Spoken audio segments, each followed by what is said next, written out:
Welcome back to Tight Lining, Maryland. Today we're out on a stream fishing for me for the first time in full this week. I've done a couple other short videos, half hour or so, and I've been able to produce some content as a result. So that's exciting. Today we're out here on a catch and release, fly fishing only. I'll say that we're in Pennsylvania. And with that being said, we're doing something a little different.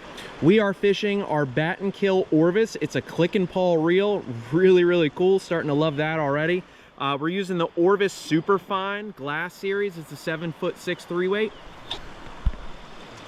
What we're gonna do today is we're gonna fish some streamers. We're gonna fish some nymphs. We're gonna chase down, you know, average to above average size stocked rainbow trout. There are some good fish in this stream. It's a underutilized resource, and ultimately I felt like since most of PA is closed because it's not opening weekend yet, this would be a cool place since it's open year-round to give it a shot. These fish have already been stocked. They've potentially been sitting in here since the fall. It's a great time of year, so I think a white streamer will do the trick. Maybe some dirty nymphs like squirmy worms, eggs, mops, all those things that I sell on my website.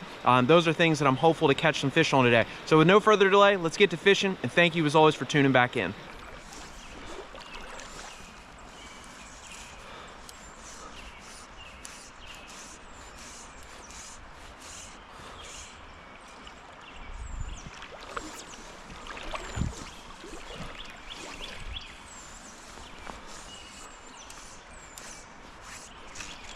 There we go.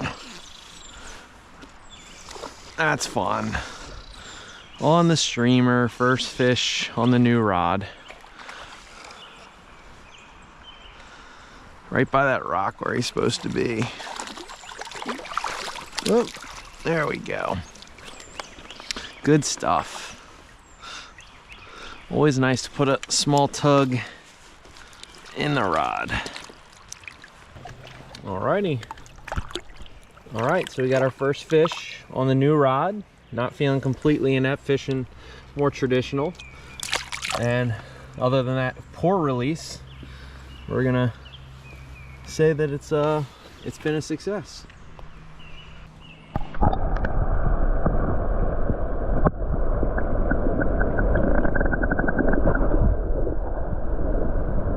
Alrighty, let's try to get another one. You know, this traditional fly fishing isn't half bad. Although I know I'm using streamers on it instead of dries and dry droppers, but we'll probably nymph some a little bit later. But for now, it's always fun to at least get one little tug and put one in the basket. So we'll try to get a little closer to that rock where they might be in that cut. There we go.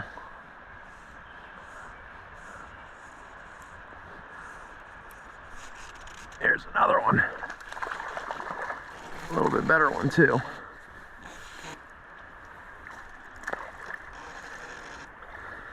Tell you what, they're fired up. They are fired up. A little bit better one too.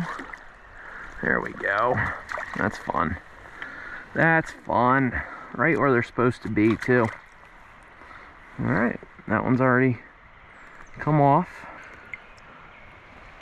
Nice thicker one, you know, 13, 14 inches, but good stuff.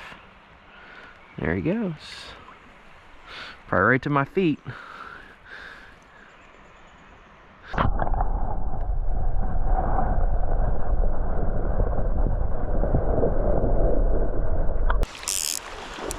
So today I figure I'd do something just a little different. A lot of my videos, I feel like I'm always chasing tiny little wild browns, pretty much always on the same river and stream. So today, this particular setup, I figure what better way to break it in than maybe chasing, you know, something that I don't fish for a lot. Water I've only been on once before. So I figured this would be a nice, exciting way to give the people watching something a little different, and maybe something that's more in line with what you do more often. I don't know. But we're just using a little white jig streamer. This is the white sculpt snap. For me, that's a staple, both on the idea of wild and stocked fisheries.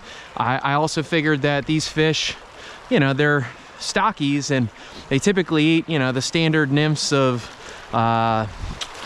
squirmy worms and egg patterns and mops, and that's all great, but I also know that stocked fish love to chase a streamer. So I figured what better way than to break this thing in with a streamer eat, and we'll try to pick up maybe a couple more before we switch to nymphs and do something a little bit more traditional. But it's pretty fun out here casting around this rod, having a little bit lighter setup, but figured you all might like something different too. So we're gonna head up to the next pool. There's some good small pocket water in between, but it's a little thin for fish. So we're gonna hike on up and try to get into some fish in the deeper gorges.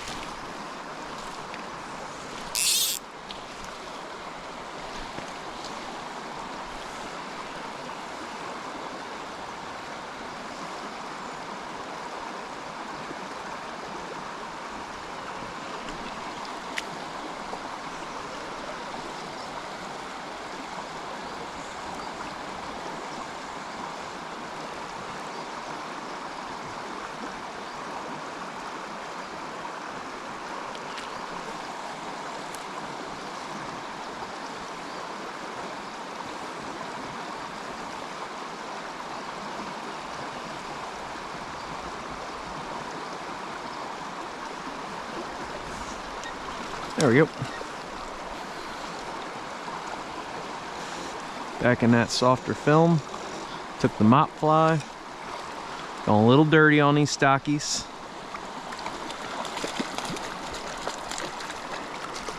There we go. But nice to put one on a nymph and just have to lift the rod tip ever so slightly. Get him in the basket. But there he goes. See you, bud.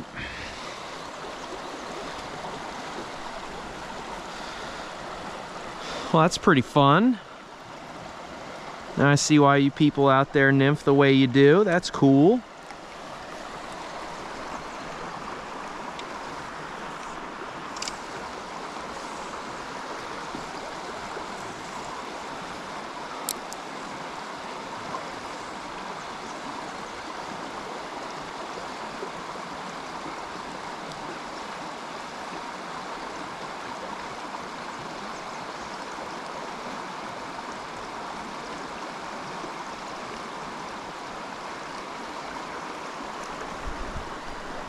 All right, so we got one on this inside seam. Let's try to hit this outer.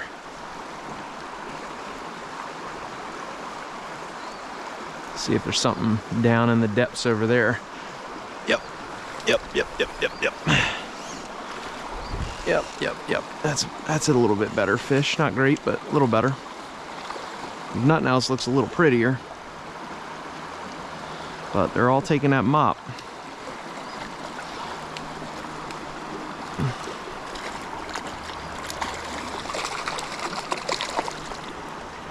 There we go. I will say one thing that's unique, and if anybody watching this knows, one of the things I noticed about this creek the last time I fished it is these fish get like a grayish color to them. They look different than most stock fish. I mean, you can kind of see that it's like a little gray, whitish, and then even the tails get real pale, and it's different. But anyway, this one's got a little bit of a kype almost, but we're gonna get him back. But yeah, I don't know if anybody knows anything about the stocking programs where they stock different strains or different ones from different hatcheries. I do know that they vary the hatcheries depending upon the location, but the moral of the story is if anybody knows anything about why they get certain colors compared to others, that would be hugely appreciated because it's unique to say the least. But let's get this back in there. Get a little bit of a back eddy, so if I can catch it just on the inside where it's at right now, it's in that film. But that's kind of where I want it to be honest. All right, let's put it back into the middle. There we go. That's the ticket.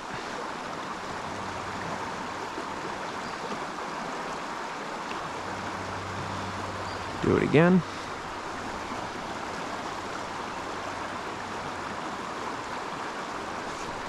There he is. Ooh, now that is a big old bruiser. That is a big old bruiser, my word. We're gonna put this guy on the reel. Bruiser. There we go. I've been hand lining these fish, but that's one you don't want to lose. Definitely don't want to lose that guy.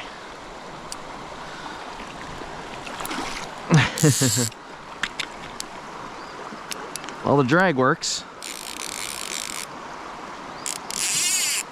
Yeah, the drag definitely works. Pretty cool.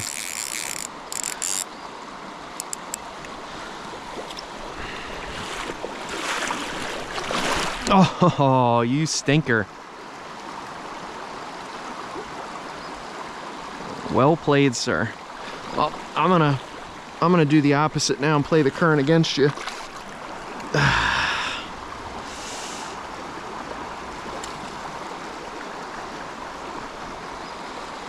I'm kind of speed leading him now, which isn't smart, but especially on a barbless hook, that's gonna lead to heartache.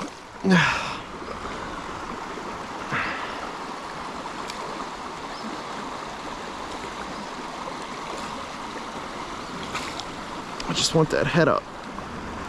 There we go. That's a great fish. Look at this. Fills up every bit of that basket. Now this basket's about 16.5 inches, I want to say. And yeah, he's bigger. So this is probably an 18-inch fish-ish. He's right on the nose, 17.5, 18.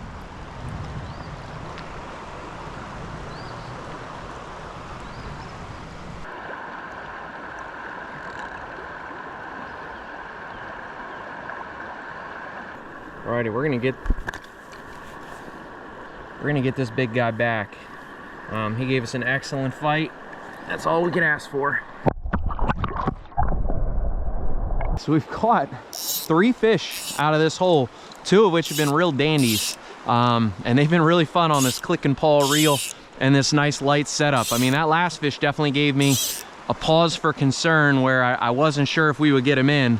A fish that size that just is dogging you is never an easy thing, but very, very cool to, you know, catch something on such light tackle. We're using a 7'6" 3-weight, as you probably heard me say earlier, and right now I've got on a 6X leader, so this is definitely not for the faint of heart whenever you get into a good fish like that. But the keys to success have been really just making sure that those nymphs stay in that lane of current that if I were Euro nymphing, you know, I'd want it just off the softest part of the run and in areas where those fish can kind of easily sit without expending a ton of energy. The toughest part is really casting the rig. You know, 2 flies with an indicator is never an easy task. So I want to try to actually hit the further part of the seam. There we go.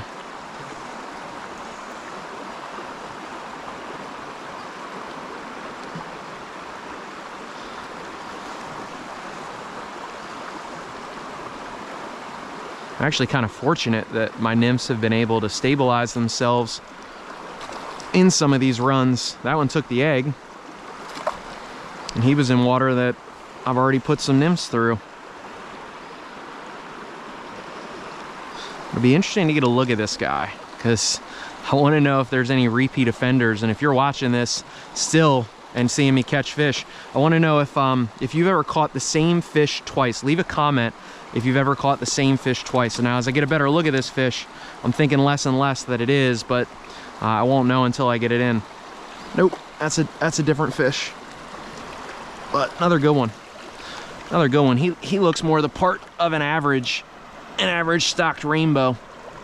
That one grayish one was pretty unique earlier, but a big old thick fish, and just like rainbows do, they're squirmy. All right, bud, I want to get you back.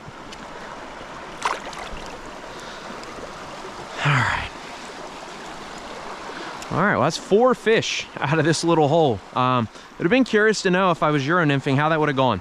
That's one of those things where I'm very fortunate that I've gotten used to where fish hold. You know, I kind of feel like I'm in line with what the river is telling me to do and where those fish are going to be. And now using this system, I feel a lot more comfortable saying to myself, all right, it has to drift through, you know, this part of the run, or, you know, those flies have to hit this exact piece as it comes down. That really builds your confidence up whenever you start to switch techniques. All right, let's move on. This hole treated us so good. So good. I think that was 4 or 5 fish right out of this run. Pretty cool. I want to say it's 5. So, all right, let's move up and we'll tack a couple more holes, and I think we're going to call it quits on this stream. I mean, it's going to be tough to beat what we've already done. Just tough to say where those fish are going to hold.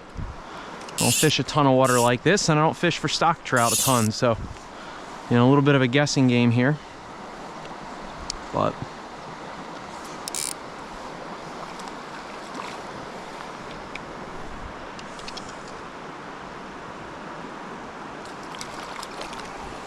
little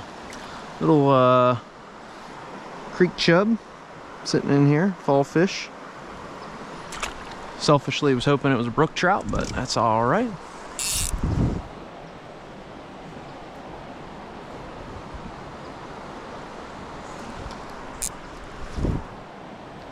So a lot of times when those fish are in there, they're sitting in pods. So I wouldn't be surprised if we end up catching a couple of those. And if so, we'll move to areas where the trout are gonna be. But we'll see. We're gonna give it a couple drifts, a couple casts, and hopefully figure out what's going on down there. Yep, and that's how I can kind of tell that it's probably chubs, because as soon as they can't really eat the fly, and any eat that I get, that's a trout.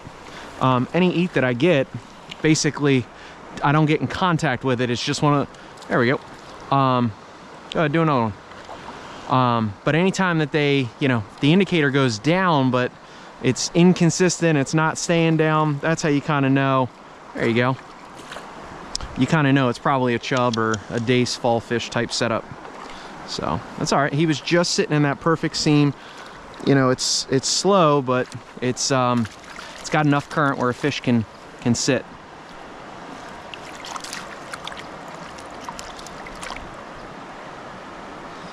You get this fly right out of your mouth. Pops out easy. Okay. So a little light guy, but lots of action today. Lots of action. There we go. So I hate to do this because I didn't do it live, but this is a real drag or real peeling type of fish, and I hooked him because I'm saving, truthfully, my battery for the next stream. This is a really nice fish, and yeah, it was unexpected after catching about 3 or 4 other ones in this hole, but again, it would just be foolish of me not to put it on film, considering it's probably the second best, if not the best fish of the day. So on this little click and paw reel, it's been pretty awesome to feel the tug. I will say I think my drag's a little light, only because whenever they do take it, I then get introduced a little bit of sag or slack. So it's really getting used to basically using your palm. And that was actually the conversation I had, now that I say it, the conversation I had with the Orvis guy whenever I was purchasing this over the phone. So let's get this guy in. I've got him now by hand, and there's really nothing more that he can do other than get in the net. Whew. Jeez. Today we have caught some fish. Look at this.